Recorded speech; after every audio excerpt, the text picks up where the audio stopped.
Those are lovely old things. That brass to clean. We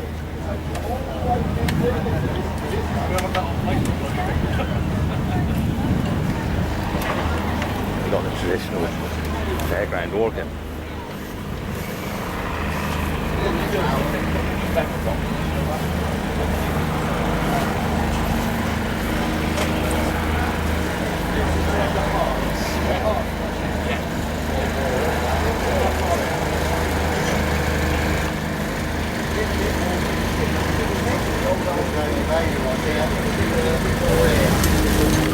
Well, you could smell these things.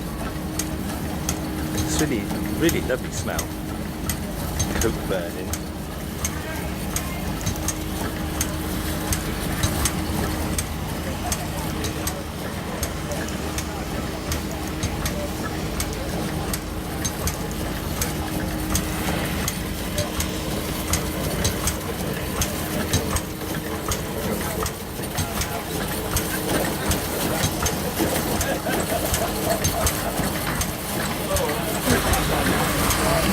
We've got really cold out there.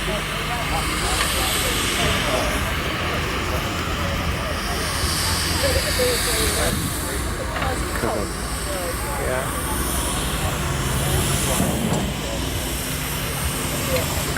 Lots of these old rollers. You can call these steam rollers, but they are road rollers.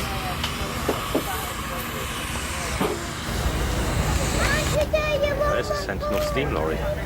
Very good.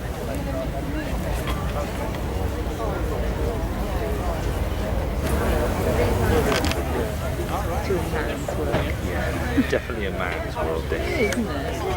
You keep lazy. Yeah.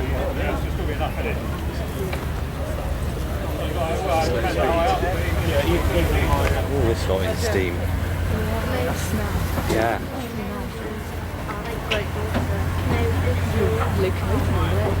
It is.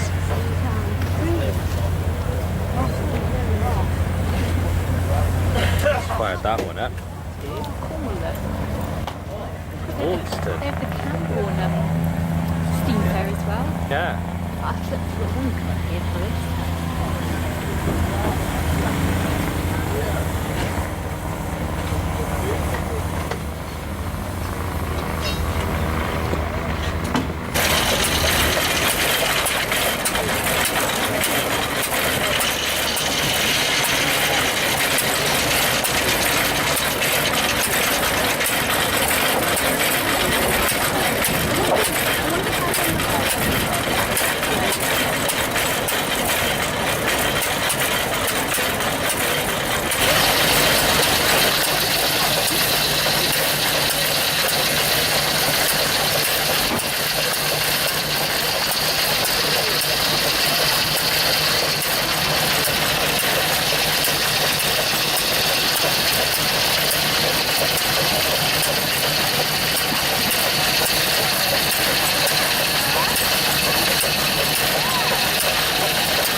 off to Belgium in November for another commemorative operation out there.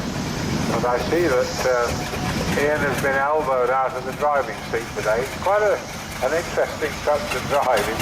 It's quite challenging actually. The gear changing art on it is really quite something. You've got to get on going uphill, because by the time you're waiting for the engine to die down, you're probably rolling backwards. Anyway, here's the crane trailer coming around.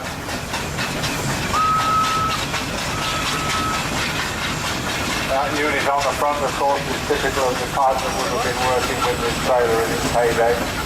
There's still some trailers similar to this that have been exported to Africa and places of that sort where the stresses and strains on the road are not quite so important. The reason why this type of trailer has been displaced, of course, is quite simply it hasn't got enough wheels. You can't spread the weight enough. And you have great difficulties of moving big loads with a trailer like this. Railway bridges and road bridges and river bridges have to be reinforced to take weight. And they did experiment at one time with fitting the trailer with a hovercraft skirt underneath the main body of the trailer on the girders. They created a hovercraft principle.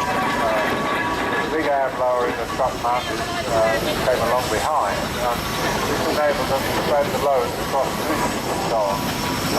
I did see it working once. It's quite an operation getting it all kitted up. And a very impressive lineup of Morris lorries, Leyland lorries, ERF and Bedfords.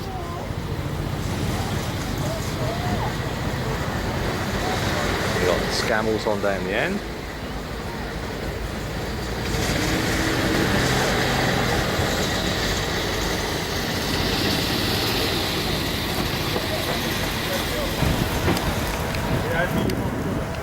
Very nice Scammel trucks.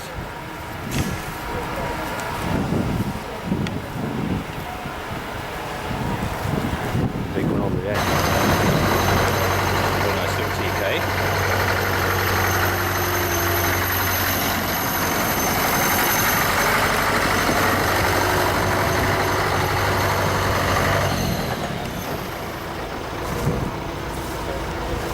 And we got a 68, 69 ERF. Just can't beat the sound of an old wagon.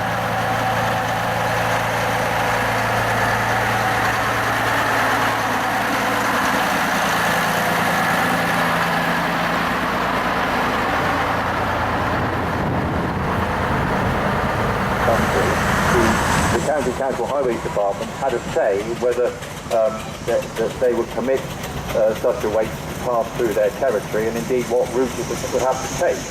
And the hover skirt arrangement on this big trailer enabled route planning to be much easier to do and more acceptable to county highway surveyors, who of course had a final say with yes or no as to whether it could be done. But I suspect that because of the paraphernalia involved in rigging it up, when the rear pushing tractor had to be replaced by the blower truck, which itself was an expensive piece of kit, blasting the air constantly into the skirt of the trailer. All the money that's being collected is going to the Stars Appeal, the charity that raises money for Salisbury Hospital. And they're wanting to raise, they're aiming to raise $1.5 million to buy a second MRI scanner. So do come along and support the trailer ride. It's an interesting trip around the ring in among all the equipment that's moving around, and you're helping to support the local hospital that's done so much. It's been very prominent recently, for a lot of reasons, of course. But it'll be a great asset to have these scanners available.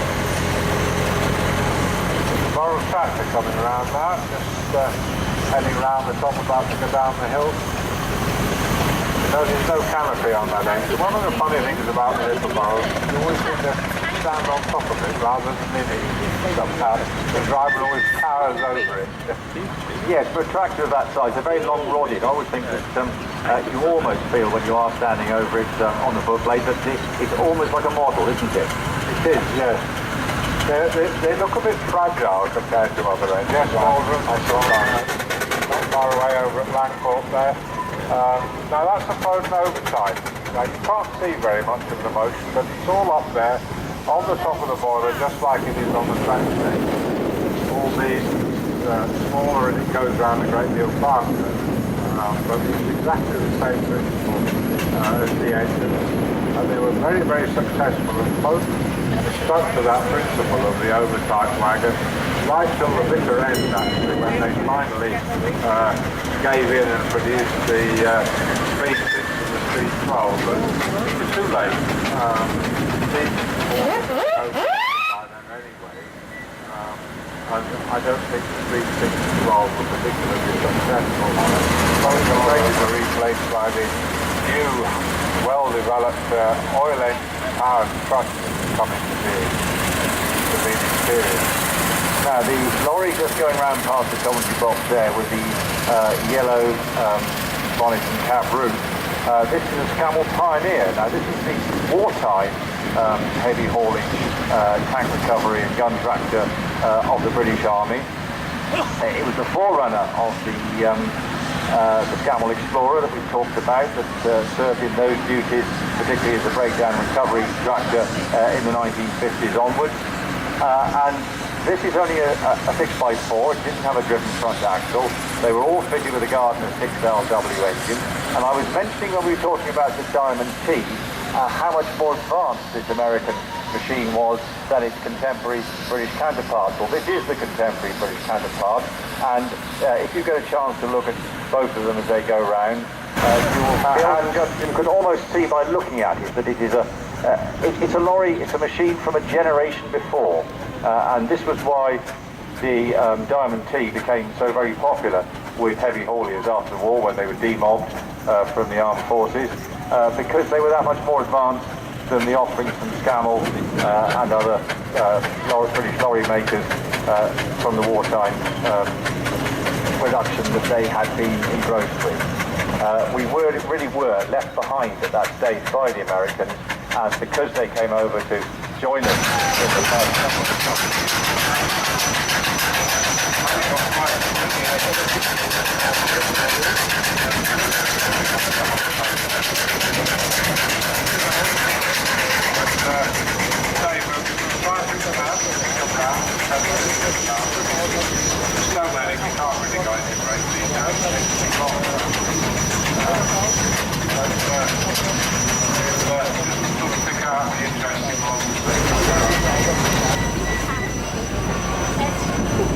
It's made out of tools, spanners.